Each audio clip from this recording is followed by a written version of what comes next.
So there is something about Kunojor or Bodnojor, bro. Bodnojor is real. Bodnojor. I don't want to talk about this shit now. Seriously. বিপদ এমন একটা জিনিস, এটা কখন কোথা থেকে আসে বলা যায় না। বলা হয় বিপদের নাকি হাত পা নেই, আসলেই ঠিক তাই। এই দেখুন না, কালকে আমি ঠিক সুস্থ ছিলাম, ঠিকঠাক মতো এসে কাজ করে গেলাম, আজকে আমাকে খুঁড়িয়ে খুঁড়িয়ে হাঁটতে হচ্ছে।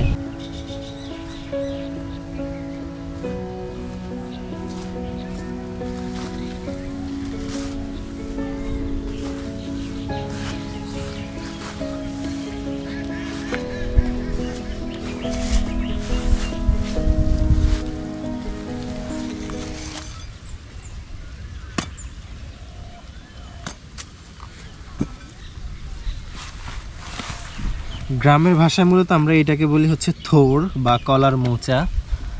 কাছ থেকে দেখালে আপনারা আপনাদের গ্রামে কি বলে ডাকেন কে জানে, কমেন্ট সেকশনে আমাদেরকে জানাতে পারেন। তো আমার ভিডিও দ্বারা দেখতেছেন তারা হয়তো খেয়াল করছেন যে আমি হচ্ছে একটু খুঁড়িয়ে খুঁড়িয়ে হাঁটতেছি। আসলে বিপদ এমন একটা জিনিস, এটা কখন কোথা থেকে আসে বলা যায় না। বলা হয় বিপদের নাকি হাত পা নেই, আসলেই ঠিক তাই।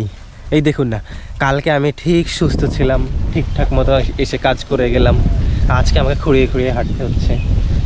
কী যে একটা অবস্থা যাচ্ছে আমার উপর দিয়ে, মানে আজকে হাত কাটছি তো কালকে পা কাটছি, হাতে ব্যান্ডেজ, পায়ে ব্যান্ডেজ, আবার পায়ের মধ্যে লোহা ঢুকে যাচ্ছে। খুবই বাজে অবস্থা, বিপদ যেন আমার পিছু ছাড়ছে না। এই সময়টা হচ্ছে আমার, এই যে দেখেন ধানও পেকে আছে, এখানে ধান কাটার সময় হয়ে আসছে। আর আমি হচ্ছে টুকটাক চাষাবাদ করতেছি।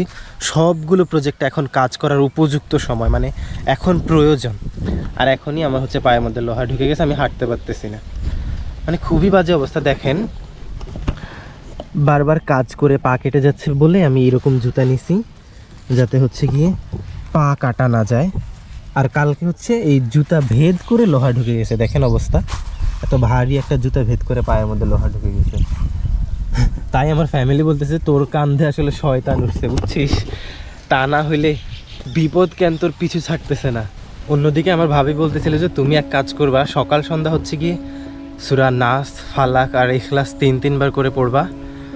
এগুলোর ফজিলত অনেক। আসলে অন্য একদিন এই সূরাগুলো নিয়ে একটা ভিডিও করব আমি। তো there is something about Kunojor or Bodnojor, bro. Bodnojor is real. Bodnojor. I don't want to talk about this shit now. Seriously.